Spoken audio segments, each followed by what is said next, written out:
Jadi gue langsung aware, gue pergi ke rumah sakit untuk periksa, dan beneran hasil swab gue waktu itu positif. Mereka tuh kayak kurang awas gitu loh, bahkan mereka kesannya kayak nantang gitu loh sama corona. Intinya satu sih boy, dokter juga manusia.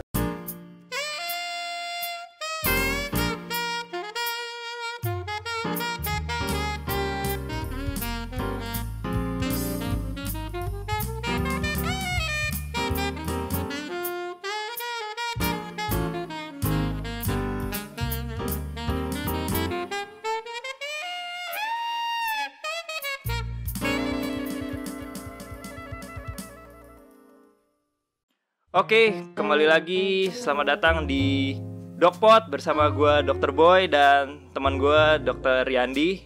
Ri, gimana kabar Ri? Baik boy, lo apa kabar? Baik juga. Kalau nggak ya kita nggak bisa mulai Dokpot kita hari ini dong kalau kita nggak baik ya. Setuju. Oke, hari ini kita mau ngobrolin apa nih? Dari kemarin kita ngobrolnya COVID. Hari ini kita mau bahas apa nih Ri?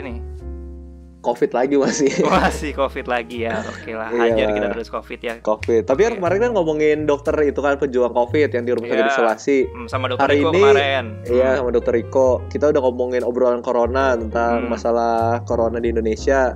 Hari ini kita kayaknya masih mau ngobrolin seputar dokter, di mana dokter itu masih juga manusia gitu. Dokter itu manusia jadi bisa kena penyakit COVID gitu. Ya nggak boy? Benar-benar kan kadang kan kita mikirnya dokter nggak bisa sakit, dokter itu superhero lah pegang tanganin semua pasien segala macam. Padahal kan kita juga manusia, kita bisa sakit juga. Iya. Jadi hari ini kita mau ngobrol-ngobrol sama teman kita lah, salah satu nakes di salah satu rumah sakit di Tangerang. Jadi kemarin dia dicek tes PCR-nya ternyata positif COVID. Ya nggak boy? Iya benar, ternyata ya hasilnya ya. Siapa yang nyangka, nggak pilih-pilih ternyata ya. Nggak pilih dokter, nggak pilih masyarakat, semua tetap kena COVID. Jadi langsung aja lah kita panggilin lah boy. Yalah kita panggilkan Jane Lawrence.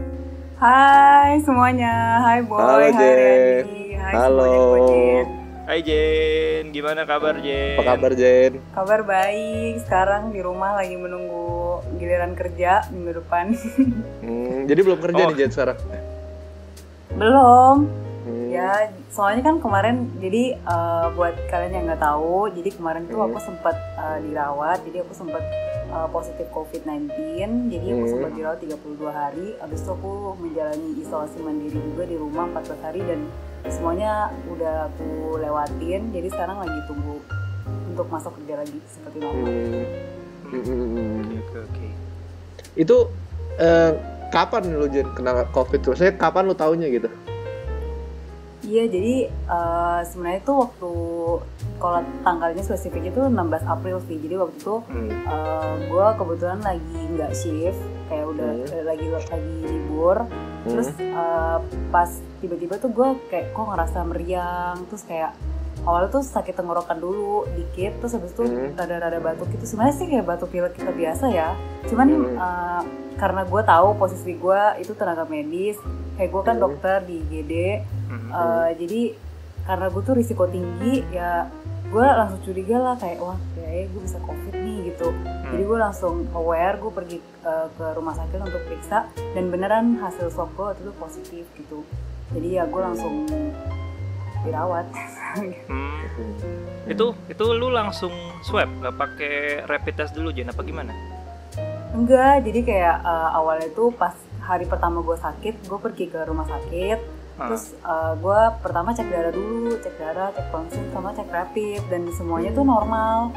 Jadi benar-benar nggak ada tanda-tanda ke arah yang serius gitu sih. Kalau dari X-ray gue juga normal. Terus rapid negatif, tapi emang kalau rapid negatif tuh wajar karena rapid tuh kan cek antibody. Jadi kan misal ini buat viewers yang mungkin kurang ngerti ya. Jadi kalau misalkan COVID itu kan dia kan virus kan. Nah virus itu kalau masuk ke badan kita, nanti badan kita tuh bakal buat tentara-tentara buat ngelawan si virus itu, kan virusnya musuh ya. Jadi nanti tentara itu tuh namanya antibody. Nah si rapid ini tuh kerjanya buat ngedetek antibody itu. Nah tapi untuk badan kita bisa membuat tentara itu tuh biasanya butuh waktu sekitar semingguan. Makanya normal aja aku kalau hari pertama pas periksa rapid negatif gitu, karena antibody belum dibuat sama badan aku. Jadi iya sih, jadi waktu itu aku kayak wah nggak bisa nih, harus swab gitu. Kayaknya kalau rapid negatif kayaknya masih mungkin COVID tapi negatif gitu. Jadi aku pergi swab dan beneran hasilnya positif. Oke. Bentar. Jadi gini ya, kita kan sekalian nih tapi dapat sedikit ilmu ya dari Dokter Jen ya. Kalau misalnya hasil rapid negatif tuh bukan berarti artinya alat tesnya nggak reliable ya. Tapi emang ada caranya tuh seperti itu. Kan kadang kan kita mikir contohnya kayak yang lagi protes-protes di Makassar tuh kan, mereka kan protes nih, katanya mereka kenapa sih protesnya waktu itu mereka nolak dilakukan pemeriksaan itu, katanya tuh alat tesnya nggak reliable. Padahal kan sebenarnya ada teorinya seperti ini ya. Bagus nih buat para viewer semua nih biar lebih ngerti ya. Iya, makanya kan pada beberapa laboratorium juga disarankan. Jadi misal kan aku tahu untuk bisa swab itu bukan sesuatu yang semua orang bisa gitu, karena itu butuh resource yang cukup dan fasilitasnya juga, dan mungkin di daerah fasilitasnya nggak bisa swab gitu, dan itu sangat perlu dipahami gitu. Nah aku maksudnya beberapa laboratorium tuh makanya dia bikin pemeriksaan. Jadi cek rapid test tuh hari pertama dan nanti hari ke-14 dicek ulang lagi, karena kalau misalkan dia beneran COVID nanti hari ke-14 dia bisa positif gitu. Karena aku pas dirawat juga pas udah 2 mingguan udah positif rapid testnya gitu. Berarti bener ya emang ya. Iya.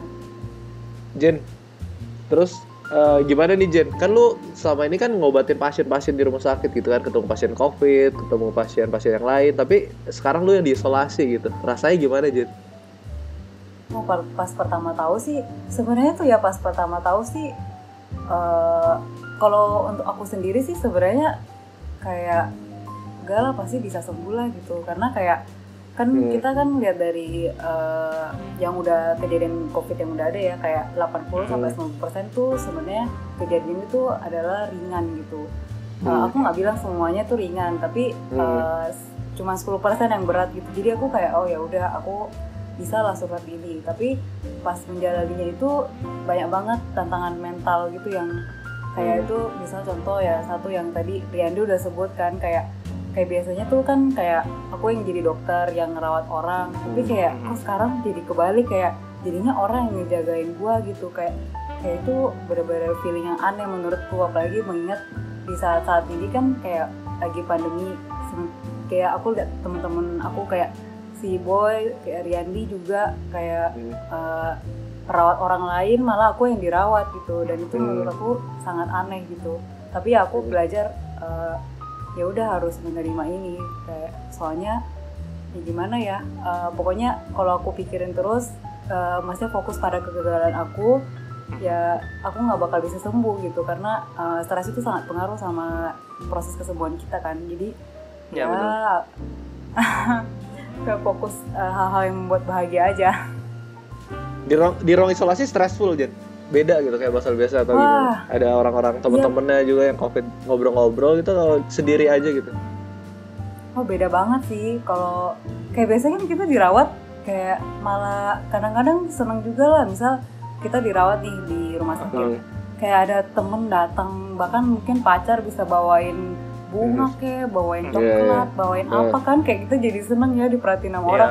Tapi benar-benar kali ini tuh justru lu kalau misalkan lu dirawat ini, ya lu harus menjauh dari orang-orang yang lu sayang, kayak jangan datang, jangan ini, kayak nggak ada yang boleh visit. Iya, terus kita setiap hari ketemunya sama astronot doang, pakai hazmat, nggak ada ketemu sama orang yang manusia gitu.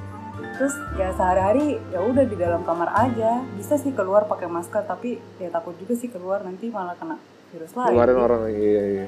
Ya, jadi ya udah. Total lu berapa lama Jen dirawat di sana? Di isolasi? Total sih 32 hari ya. Jadi 32 kalau jadi kalau main dirawat itu tuh kita bakal diswab tiap 5 hari. Terus nanti kalau misalkan kita dapat hasil negatif 2 kali berturut-turut pada pemeriksaan yang terpisah 24 jam, itu kita baru boleh keluar. Jadi itu targetnya, kita harus negatif. Jadi lu total udah berapa kali Jen di swab kayak gitu Jen? Wah, total dicolok ya. Jadi yang nggak tahu swab itu tuh Jadi dimasukin apa ya, sejenis cotton bud gitu ya ke Iya, kayak begitu. Kayak kasa gitu lah. Kayak Iya, terus panjang gitu. dicolok gitu, terus diputar-putar, pelintir-pelintir. Itu totalnya gue baru negatif tuh swab ke-7. Wah gila, sakit 7 banget kali. tuh. 7 kali dicolok. Luar biasa ya. Iya, tuh. Kemarin Koriko tuh dicolok cuma 4 kali ya, gue 4 udah kali. wow. Sekarang ini dokter Jen dia 7 kali 7 dicolok. kali. Gue nggak bisa bayangin sih 7 kali. Tiap 5 hari. Pedih itu, pedih. Terus Sakit banget. iya pasti, gue juga waktu diambil kan gue pasti nangis. Berarti lu menangis 7 kali ya? Iya, aduh, terus habis diswab kan nunggu hasilnya kan, tuh juga deg-degan deh. Nggak tenang lah tiap hari. Tapi ya syukurnya udah terlewati. Berarti emang cara kita menghadapinya kalau misalnya ya kita positif gitu harus face dengan positivity juga ya. Positif dengan jiwa yang positif ya. Maksudnya kita nggak boleh kayak sad kayak sedih-sedih gitu. Iya. Kita harus beraktivitas. Pokoknya kita mikir bisa sehat, bisa sembuh gitu ya. Nah, lu Setuju buat banget. menghadapi itu sehari-hari yang lu lakuin apa, Jen, waktu lagi dirawat gitu?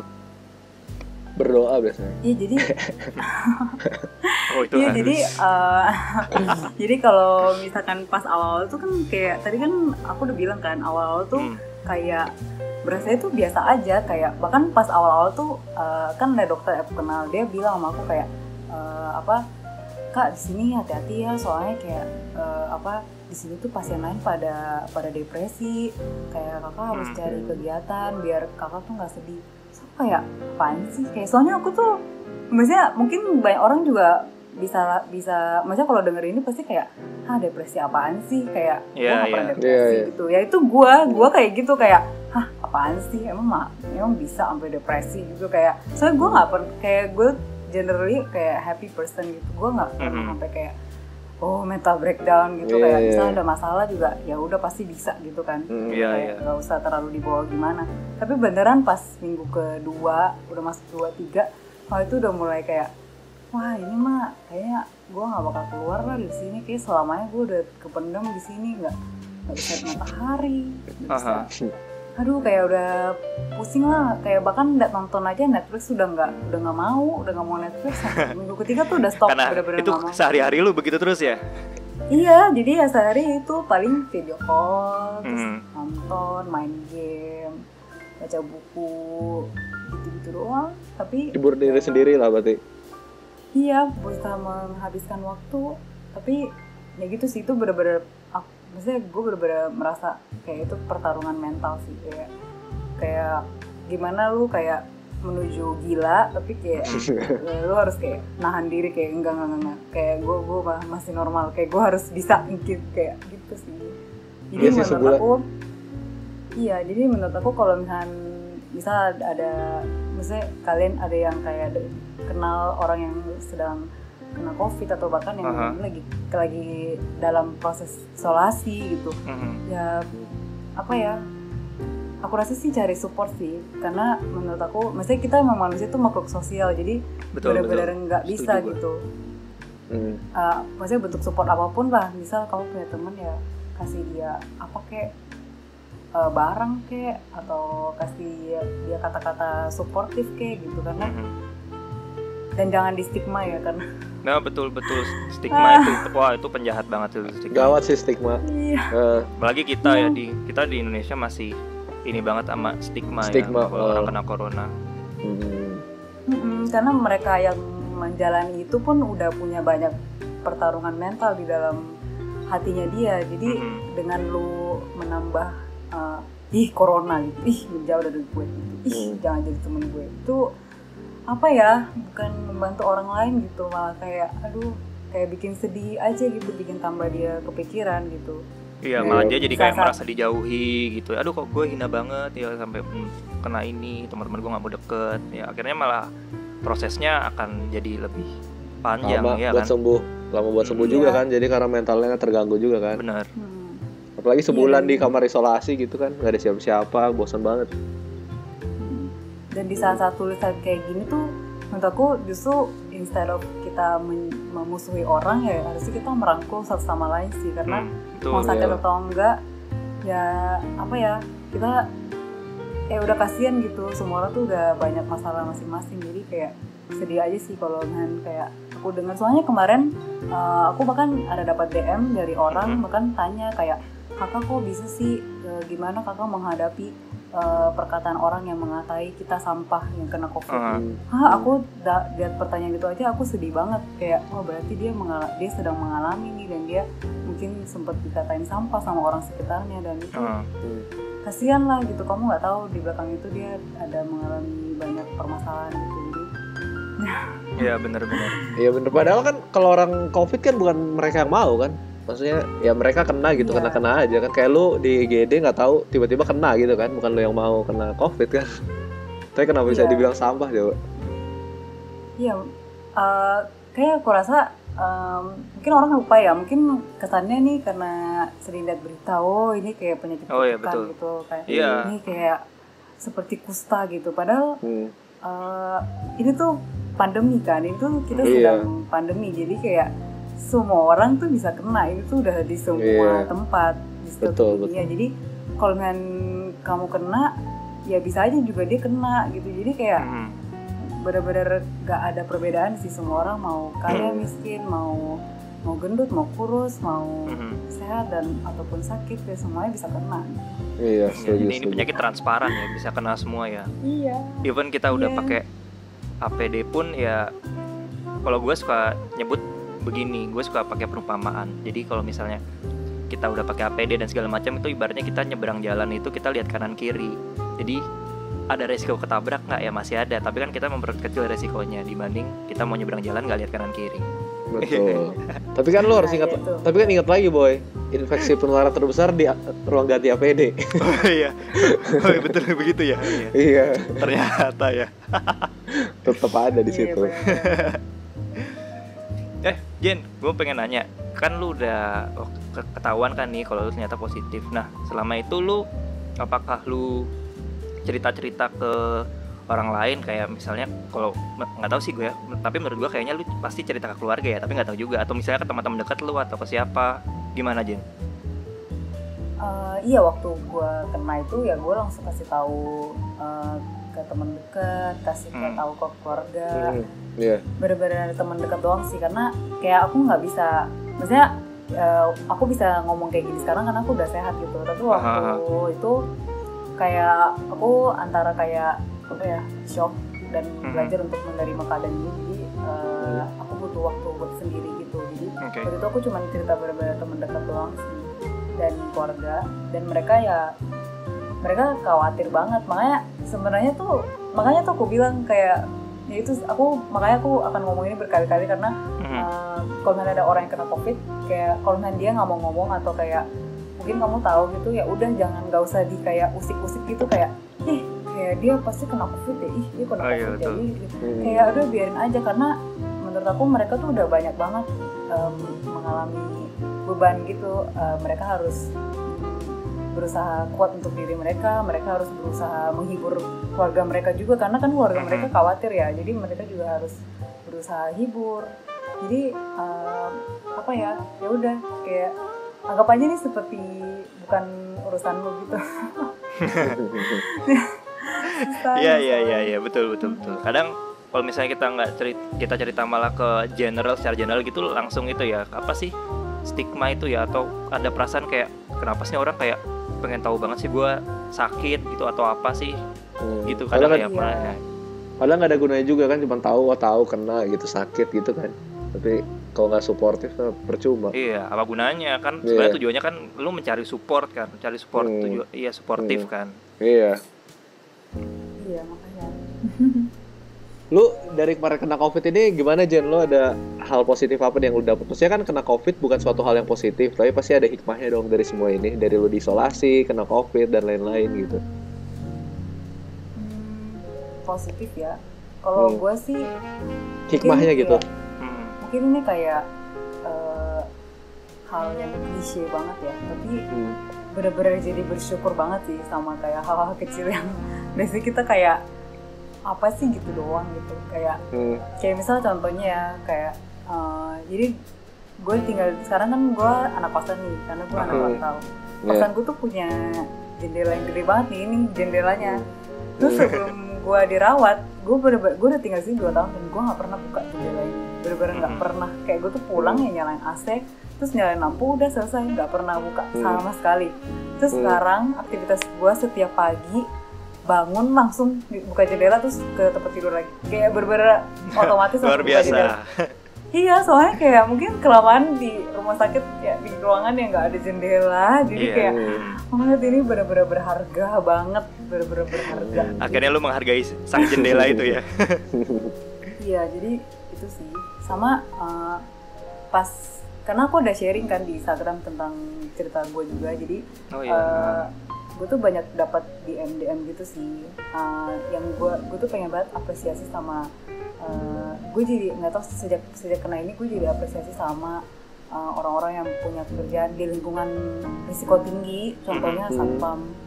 Ada yang bahkan DM gue tuh dia itu petugas administrasi IGD dan dia lagi dirawat, dia sampai cerita gue tentang kisahnya. Jadi kayak mungkin orang tuh suka highlight misalnya dokter, perawat gitu. Benar-benar. Ya tapi aku rasa misalnya kayak orang kadang-kadang lupa satpam rumah sakit. Iya, benar. Parkir rumah sakit. Yaitu petugas administrasi. Terus petugas apoteker itu kan benar-benar kontak sama pasien banyak banget juga, dan itu sih menurut aku ya itu jadi belajar kayak wah banyak ya orang-orang berjasa sekitar kita tuh yang sama juga berkorban, dan makan mereka nggak pakai hazmat, baju hazmat. Mereka juga risikonya sama tinggi, jadi itu sih pokoknya jadi lebih bersyukur aja sih sama hidup. Jadi positif banget keluar dari rumah sakit. Banyak lah ya pokoknya hal positif hikmahnya dari Marlu dirawat di isolasi di sana.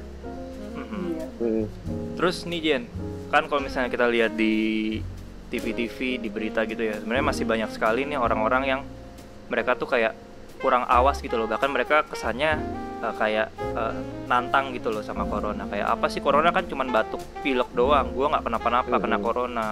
Kayak mereka tuh bener-bener apa ibaratnya kayak bebal juga, mau dikasih tahu mau gimana. Contohnya ya kayak PSBB nggak jalan atau apalah, yang paling sederhana pun kadang kalau kita lihat di TV masih banyak banget orang kelilingan jalan-jalan bahkan nggak pakai masker, dan mereka kayak ngobrol satu sama lain, kumpul-kumpul gitu. Nah, buat lu dari lu nih Jenny, kira-kira lu punya pesan-pesan nggak sih buat orang-orang yang sepertinya agak kurang takut dengan corona ini? Gimana Jen?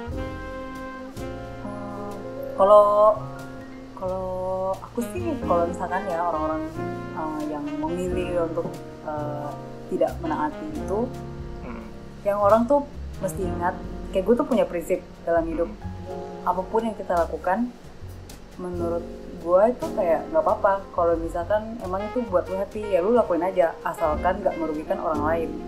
Nah masalahnya, misal ada orang yang memilih untuk melakukan hal itu, apakah itu merugikan orang lain gitu loh, itu masalahnya.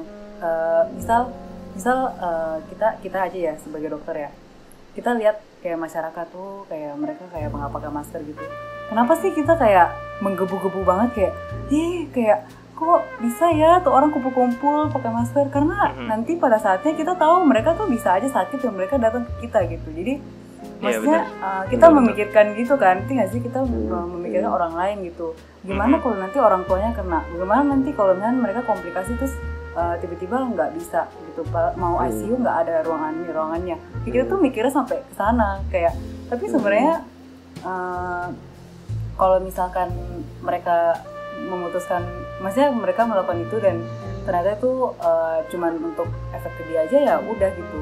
Tapi masalahnya tuh di sini kasusnya enggak, ini tuh benar-benar berhubungan sama semuanya.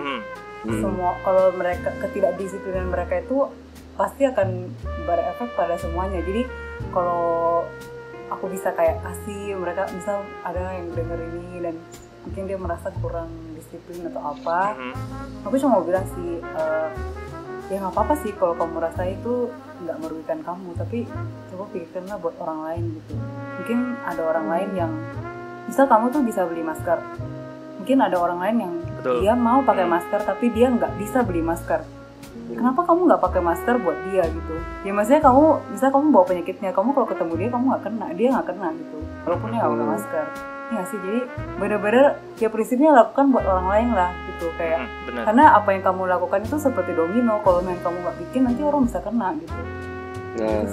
Jadi sebenarnya intinya itu ya, apa kita bukan nggak boleh, kita cuma tuh ngelihat diri kita sendiri, tapi kita lihat bagaimana dampaknya ke orang lain. Jadi ini lebih masalah ke apa, rasa peduli terhadap orang lain ya, sesama ya, bukan masalah diri sendiri, bukannya kita lu nggak pakai masker habis itu masalahnya di lu, bukan, lu nggak pakai masker masalahnya adalah di orang lain, iya kan? Iya. Ini nih yang penting nih buat di Indonesia, karena di Indonesia kan banyak banget kan masyarakat yang masih nggak peduli. Apalagi jumlah penduduk kita kan banyak banget, kita banyak kan banget. Iya, nomor berapa sih kita di dunia? Nomor 4 ya. Di Jakarta padatnya padat setengah mati. Kalau misalnya kita toleransi kita kurang, ya susah kan. Padahal kan kita memegang teguh Bhinneka Tunggal Ika. Iya kan, gotong royong harusnya. Terus Jen, kira-kira lu ada ini nggak harapan gitu? Harapan maksud gue misalnya kayak buat pemerintah atau buat Indonesia, buat masyarakat, buat semuanya lah, buat dalam menghadapi COVID ini.